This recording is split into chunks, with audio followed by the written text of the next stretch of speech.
welcome to the maiden edition of Drumrolls UPTrend, brought to you by Itele Media, your #1 destination for everything informative and enlightening with a splash of good energy and good vibes. We bring you everything trending, buzzing, and the most important stories from everywhere: fashion, politics, entertainment, business, and you name it. For a place to get everything important, informative, while having fun at it. This is your go-to place. Don't go anywhere. Stick around. My name is Choma Otie, and I'll be introducing my very special guest for this edition. It's going to be a very interesting one, so do not go anywhere. Just stay right here with me. All right then, welcome back to UPTrend. Like you can already see, I'm already being joined by my co-host, and I would like for you all to meet her. So, hi, Miss K. Hello, Chioma. Good to have you here. Same. You're looking all smiley. Are you excited? Oh my God, I'm so excited. Yeah. All right, great. It's good to have you here. So I know I already know who you are, but for the purpose of our viewers, I would like you to introduce yourself very briefly, and then we jump into our gist and amebo for today. I can't wait. Hello, my name is Minsky, and I am a PR girl. Of course, aside from being a girl that always has plenty gist, she's a PR person, so it's a merger of a lot. So, Minsky, you're ready for our gist for today, right? Of course, I was born ready. Great. All right, then, ladies and gentlemen, we're starting up with the Nigerian music icon, Innocent Idibia, popularly known as Tubaba, who recently announced his separation from his wife, actress Annie Macaulay Idibia. After a while, there were claims that Tubaba's Instagram account had been hacked. But he later clarified in a video that the announcement was genuine and expressed his intention to share more details about their relationship challenges. All right, Minsky, let's start from there. This has been like the buzzing subject in the past week, right? So I want to get your thoughts first. Let me know if you start feeding thoughts in your mind. So tell me, what do you think about the whole story? So I think what Tuface did was he was not sensitive, because Annie was going through a lot. Because I watched Young, Rich and Famous, and it was the way they dragged her. You know, they've been dragging her. She has been in the news. They've been dragging her, Zari, Nadia, and everything. Yeah. And you know, there was a rumor going around town that she's in rehab. Yes. And everything, and then the timing was just bad.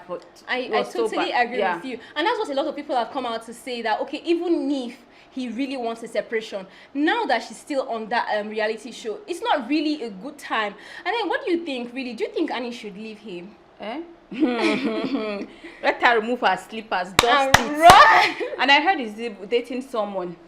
Okay, yes. One honorable Natasha, so I don't know how true. Oh boy, men will just see your white, that your white men will stay neat.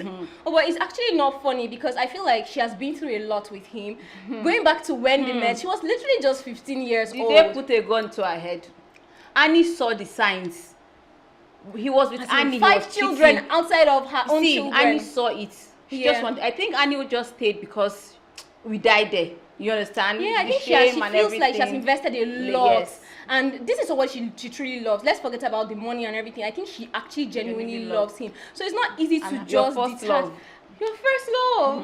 Do you get her? So in response to the situation, several Annie's colleagues from the reality show Young, Famous and African, as well as celebrities like Tiwa Savage and Toke Makinwa, have publicly expressed their support for her.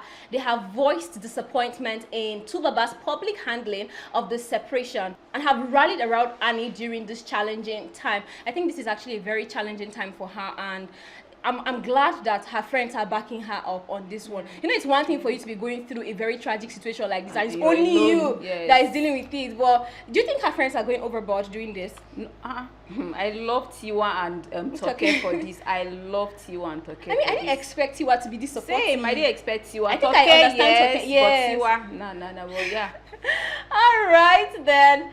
So, as the situation unfolds, Tubaba has indicated that he plans to share his perspective on the events leading to their separation, urging the public to consider his side of the story.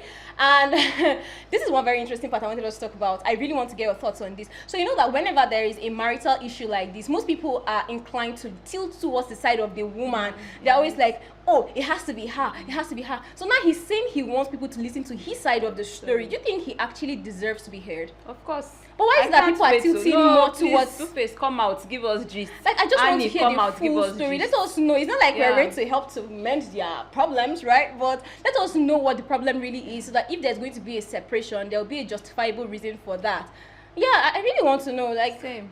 I can't. And I heard that she is in the rehab right now. Yes. Do you think she needs help? She needs help, right? She needs help. People say she's on the drugs. Do you think so? I think so too. She's always yes, I saw videos, and so that's why I'm actually very indifferent or objective about this whole situation. It might be her fault for the separation. It might also be Tuface's fault. But I mean, I cannot wait. We cannot say anything right now because we are just like netizens who are watching and seeing how everything unfolds. I can't wait to see the full story. So now, talking about Toke and Tiwa's involvement in all of this, and the reason I asked whether you think they are going overboard, just a few days ago, Tiwa's ex-husband came out to say something. So let's see what he had to say about this. All right, just a few days ago, Tbills, the ex-husband of singer Tiwa Savage, recently addressed media personality Toke Makinwa's public support for her friend Annie Idibia.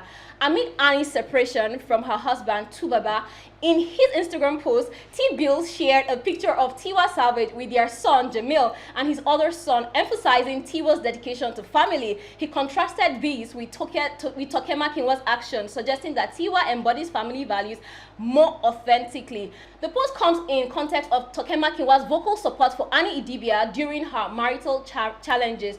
Toke has publicly criticized Tubaba's manner of handling the separation, expressing disappointment in his actions. So I want us to start from here because, like I said, I think some people will feel like Toke was going overboard by being so out there about it and having to say that she's disappointed at Tuface's handling of this, especially bringing it online and all of that. Do you think that Tbills at this point to bringing this up was necessary? That Agbaya, where you should go arrest, trying to trend. I feel so too. Very childish of him. Is he trying to jam heads? He's trying to trend. He's not trending now. Who knows Tbills? I mean, at Tibolus. I mean, at Tbills. He's not trending. So he's just trying to trend. He's trying to be out there. I agree with you. I just feel like it was not necessary coming to say that Tiwa Savage is more family oriented and she is not. So how is it going to affect the situation right now? Thank God Toke did not even answer him. She just ignored him like he's nobody.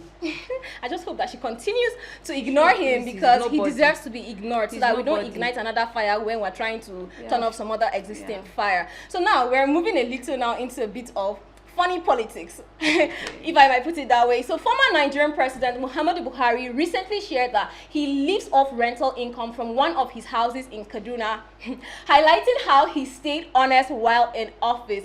At a political meeting on January 25 in Katsina, Buhari talked about how hard it is to run Nigeria and explained how he keeps himself financially stable. So I find this so funny because first of all, right, I know that Nigeria is a very hard place. So he started by talking about how hard it is to govern a state like Nigeria. But for a president, a former president, who we know that once anybody leaves office as a president, he just immediately receives some kind of allowances, pension and stuff. What do you think about him coming out to say that he doesn't like get money from other places, he lives off his rental income? If Baba says he doesn't get money, he does not. Baba is broke. That's the only thing I can say. Baba is broke. Because I know his house in Daura is nothing to write home about. Really? Yes, his house in Daura is nothing to write home about. But well, this one, I think the news story said that it is in Kaduna, that he has 2 houses in Kaduna, but then he's keeping one for rent, and I think he's keeping the other one for himself. Yes, personal use and for family. But I find it really unbelievable and somewhat untrue. Because it is unfair. This person has cattle. Yeah. He has his animals bringing money for him. Nigerian government is giving him money. He was an ex-military president. All right, so let me read what he had to say. Okay. I know that you do not agree with Baba, but let's listen to what Baba had to say here. So he says, after my 8 years as a civil president, I have only 3 houses, 1 in Daura and 2 in Kaduna. I have given 1 out for renting where I get money for feeding. So that means man no house, man no chop. I mean, it's actually very funny. And I don't know if people are actually going to buy into this story. Because I know that there was like even an increment in some way for like the money he's supposed to be getting. So why would you come and tell us like, you want to whine us today? So to the other part of where he talks about Nigeria being a very difficult place, or yes, a very difficult ecosystem to govern, what do you think about it? I think he has a point. I think Nigeria is very difficult. I think he has a point. So yeah, I'll give that to him. Nigeria. I'll give that to Baba. We are hard people. So I think Tinubu is actually good for us. He knows how to handle us.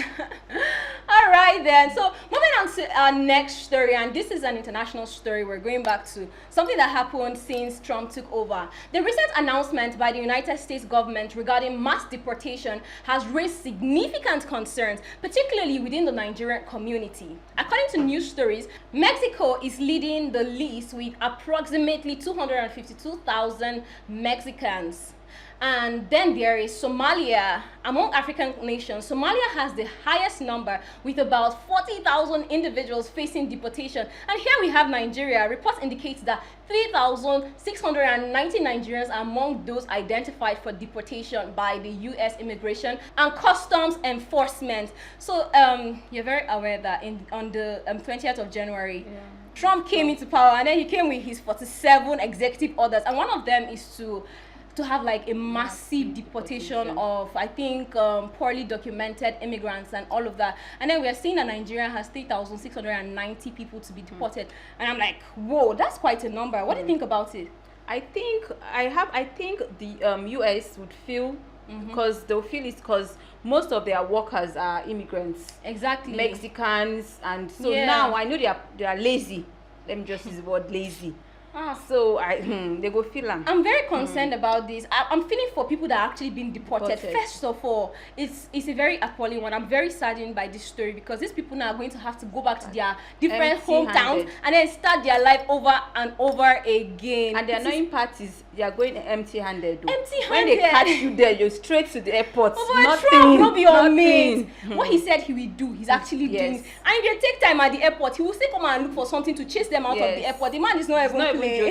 I'm telling you. So when the news got to Nigeria, a lot of people have been saying a lot of things, and it has drawn a lot of concern. So let's see what the Nigerian government has to say about this. The Nigerians and Diaspora Commission, NICOM, has assured that the federal government is prepared to receive Nigerians who may be deported from the United States. They are ready. They are ready to receive Our them. government is, they are ready. Come back. Come back home. But do you really think that these people are ready? Because I'm not sure. Well, maybe in some way, because Trump has been saying this since you know your country.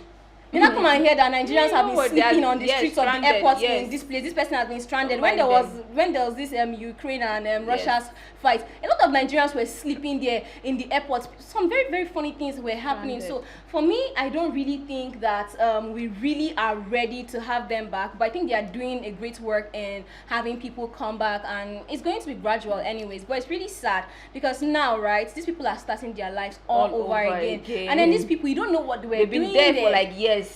So 20, 30. Yeah. So if you have any relative that has been in Obodo Ibo, go and check in on them. Be sure that they are still in Obodo Ibo, or they are on their way back to Obodo, Nigeria. All right then. So still staying on international or global stories, and still staying on Donald Trump again. The recent suspension of funding for the President's Emergency Plan for AIDS Relief, PEPFAR, by President Donald Trump has raised significant concerns, particularly for countries heavily reliant on this support for HIV treatment and prevention. The impact on African nations: South Africa bears the highest burden of HIV worldwide, with approximately 7.8 million individuals living with the virus.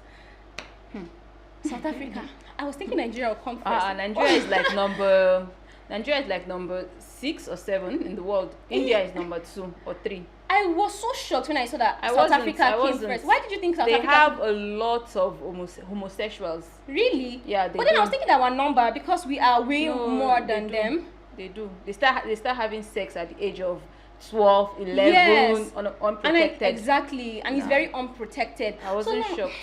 It's really strange. I mean, Nigeria is suffering this as well, right? But now let's talk about the impact of this thing actually. What will now start happening in all these states now that have a huge number of HIV people? But thankfully now, I heard Donald Trump just did a waiver for it, so they can they're going to fund it again.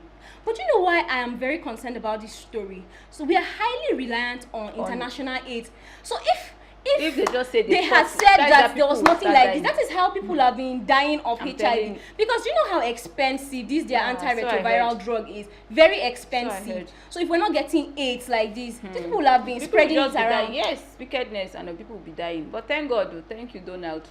I'm trying to just imagine what made him change his mind on this, because you know initially he said he was going to waiver only important things. Yes, there was malaria, and even for this health one he said he was going to waiver for malaria. But then now coming to say that he has waived this one as well, I'm actually very shocked.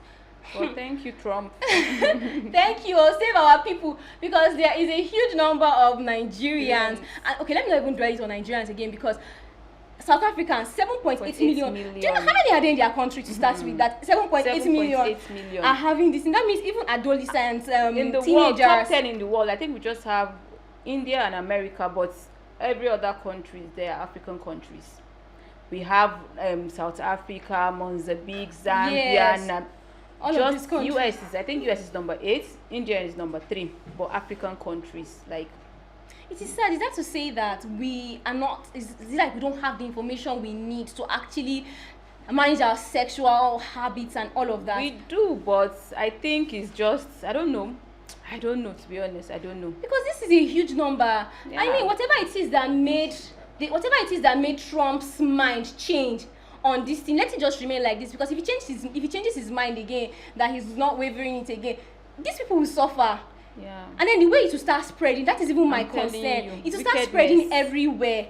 This has been a week of really funny stories, right? Yes. And from that of Annie Dibia to this one, Tbills, to other Tbills trying to come again on the stories, because he has not been there in a very long while. To Nigerians, to Nigerians being deported, and so many other things that we talked about. These things are still unfolding stories. So thank you very much, Minsky, for being here with me today. I mean, I enjoyed your company. It's good to discuss this kind of things, because they are very important, and our people need to hear them. So thank you very much, and hopefully you'll be here next week. Sure. All right, so guys, we'll have to go now. It's time for us to leave, but I hope that you enjoyed every bit of these. Every week we get to bring you very interesting topics and discussions, buzzing things from all over the world, literally, because we brought you foreign stories today, right? So I still remain your girl Chioma, and I look forward to seeing you next week. Also remember that if you have not subscribed to our channel, ensure to do that. Follow this channel across all social media accounts so that you get to see everything that we post as soon as we do, and share with your friends so that it goes wide and far. Thank you so much, and see you next week. Time to level up your mind in blockchain technology.